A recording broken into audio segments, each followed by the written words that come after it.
Salamat po, Ginoong Pangulo. Walaikum salam. Ako po ay nandito sa inyo pong harapan. Ginoong Pangulo, ako po ay gusto ko lamang pong linawin ang ilang mga bagay patungkol po sa napakarami pong lumalabas ngayon. Iba't ibang komento, iba't ibang opinyon, na parang ang dating sa taong bayan ay magulo tayo dito. Yun po ay hindi magandang impresyon.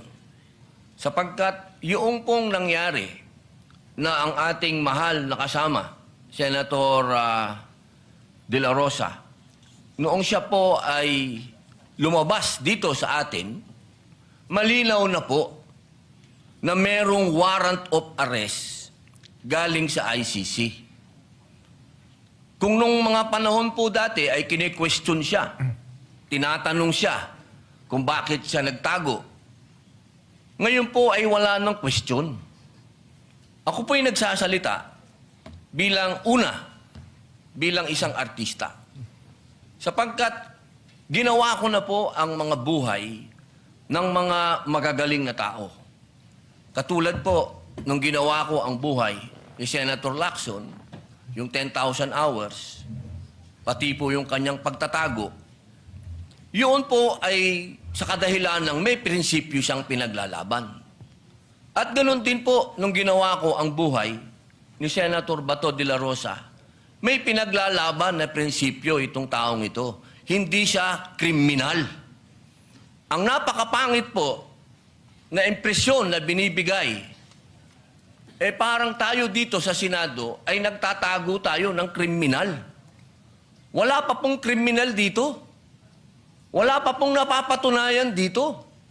At higit sa lahat, Ginoong Pangulo, ngayon lang po natin napatunayan na tama ang sinasabi ng ating mahal na kasama na may warrant of arrest sa kanya ang ICC.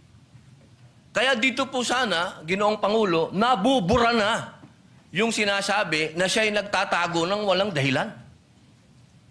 Yun po yung sana ang maging maliwanag sa taong bayan na meron din po tayong adopted Senate resolution.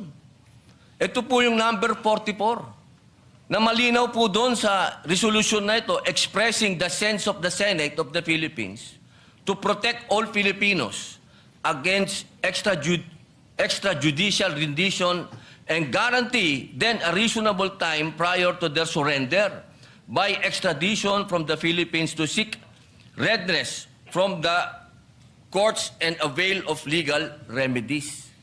So wala po tayong ginagawang kaimposiblihan dito dahil sinusunod po natin ang resolution natin.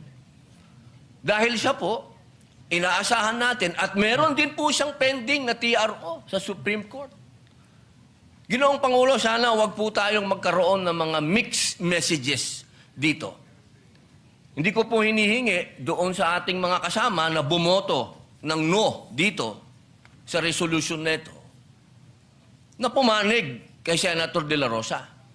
Pero sana naman, huwag pong idamay ang buong Senado kapag sinasabi na tayo'y magulo, tayo'y katawa-tawa. Dahil tayo naman po ay nasa katwiran. Kung hindi tayo nagkakaintindihan sa katwiran, huwag tayong magsiraan. Dahil tayo naman po sumusuporta kapag tama naman at hindi naman patungkol sa ating bulwagan. Pero pagkatungkol sa ating bulwagan na ang pinag-uusapan, huwag po sana tayong magsiraan. Ito pong pagkakataon nito, Ginoong Pangulo, sana'y maging masaya tayo na nandito na ang ating kasama. Na kahit pinaghahabol, diyan ay pumunta dito at ipinakitang siya ay isang senador. Nung siya ay wala dito, hinahanap. Nung dumating, tatanungin natin, bakit siya nandito? Pambihirang buhay ito. Sana, mga mahal kong kasama, bagamat tayo ay magkakaiba ng kulay sa politika, pagdating dito sa ating bulwagan, proteksyonan natin ang Senado. Hindi dapat Pinapayagan natin sa labas ng gate natin, may nagche-checkpoint. Ginoong Pangulo, maraming salamat po. Wala kaming tulog. Pasensya na kayo. I will refer the manifestation of the Honorable Senator Ro.